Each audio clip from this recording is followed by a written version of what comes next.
世光芒映照佛光華，答案藏於合十掌心下，眾生皆是星河的一家。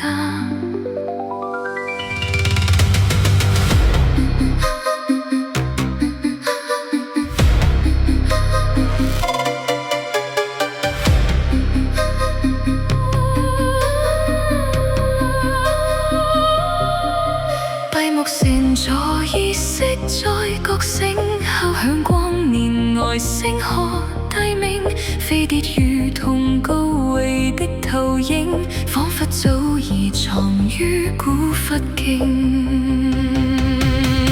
頌缽與聲祭音頻在共振，瘋人的記憶逐秒被看破，三維時空與因果沒出錯，是高我留在今生的一課。跪拜的不是蓮花，是飛船，神化的法相誰又能看穿？星際的光圈融化在虛無，本來無一物何處見極樂？